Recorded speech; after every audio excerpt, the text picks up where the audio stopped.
వెనకతలు ఉండిపోయి కార్లు వస్తున్నాయి. వెళ్ళి వెళ్ళి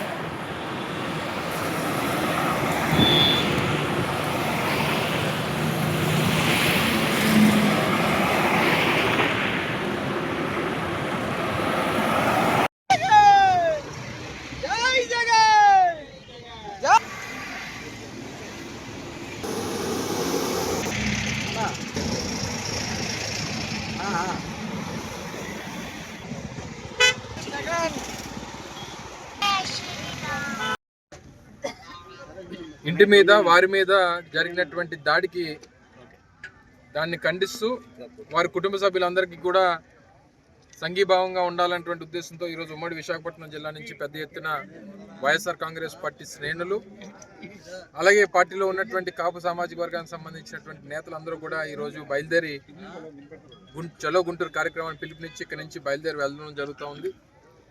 మొన్న జరిగినటువంటి ఇన్సిడెంటు మనందరం కూడా రాష్ట్ర ప్రజలందరూ కూడా చూశారు. తిట్టింది వాళ్ళే, కర్రలు పట్టుకుని వచ్చింది వాళ్ళే, ఆయన్ని చంపాలని చూసింది వాళ్ళే, ఇంటి మీద దాడి చేసింది వాళ్ళే, ఇంటికి నిప్పు పెట్టింది వాళ్ళే, తిరిగి కేసు పెట్టింది కూడా వాళ్ళే. అంటే ఇవన్నిటికో అన్ని విషయాల్లో బాధితుడు ఎవరంటే అంబటి రాంబాబు గారు, వారి కుటుంబ సభ్యులు. చివరికి వారే ప్రేరేపించి, వారే తిట్టి, వారే కొట్టాలని చెప్పి వచ్చి, వారే చంపాలని చెప్పి వచ్చి తిరిగి కేసేమో రాంబాబు గారి మీద పెట్టి ఆయన్ని రిమాండ్లో పెట్టినటువంటి పరిస్థితులు మనం చూస్తూ ఉన్నాం. ఇటువంటి పరిస్థితుల్లో వైఎస్ఆర్ కాంగ్రెస్ పార్టీ శ్రేణులంతా కూడా వారి కుటుంబానికి తోడుగా ఉన్నామన్నటువంటి మెసేజ్ ఇవ్వాల్సినటువంటి బాధ్యత పార్టీలో ఉన్నటువంటి ప్రతి ఒక్కరి మీద ఉంది. అందులో భాగంగానే మొన్న జగన్మోహన్ రెడ్డి గారు వారి కుటుంబ సభ్యులందరూ కూడా పరామర్శించి వారికి మనోధైర్యాన్ని ఇచ్చి పార్టీ అంతా వారికి తోడుగా ఉంటుందన్నటువంటి మాట చెప్పి వారు రావడం జరిగింది. అందులో భాగంగా ఈరోజు విశాఖపట్నం జిల్లా నుంచి కూడా పెద్ద ఎత్తున అందరూ కూడా వెళ్తూ ఉన్నాం, వారిని కలుస్తాం, వారికి ధైర్యాన్ని నింపుతాం. ఇది ఓన్లీ రాంబాబు గారికే కాదు, రాష్ట్ర వ్యాప్తంగా ఎవరికి ఏ ఇబ్బంది వచ్చినా సరే వైఎస్ఆర్ కాంగ్రెస్ పార్టీ కుటుంబ సభ్యులు తోడుగా ఉంటారనేటువంటి మెసేజ్ని ఇవ్వాలనేటువంటి ఉద్దేశంతో ఈ కార్యక్రమాన్ని చేపడతా ఉన్నాం. దీంతో పాటు ముఖ్యంగా వంగవీటి మోహన్ రంగ గారి దగ్గర నుంచి, ముద్రగడ పద్మనాభం గారి దగ్గర నుంచి ఈరోజు రాంబాబు గారి వరకు తెలుగుదేశం పార్టీకి కాపులు ఎవరన్నా సపోర్ట్ చేయకపోతే వారిని ఈ రకంగానే దాడి చేస్తామనేటువంటి ఒక అభిప్రాయాన్ని, వారి విధానాన్ని చంద్రబాబు నాయుడు గారు వారి పార్టీ మొదటి నుంచి చూపిస్తూ ఉంది. ఎప్పుడు కూడా కాపుల్ని ఆయన కాలి కింద చెప్పులా వాడుకునేటువంటి పరిస్థితులనే చంద్రబాబు నాయుడు గారి రాజకీయ జీవితం అంతా కూడా చూసాం.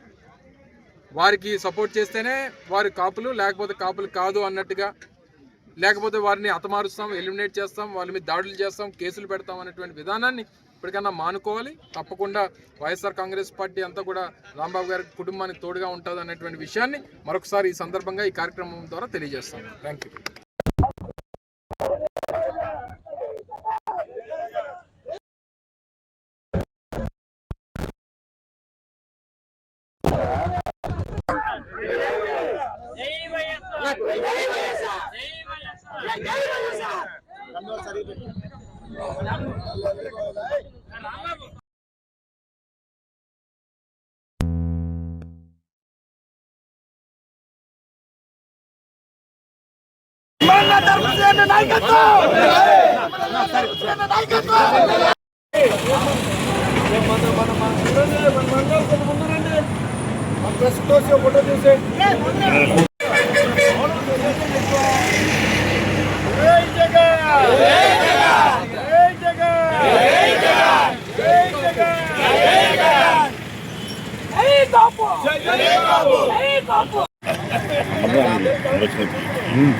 Nila, gathering.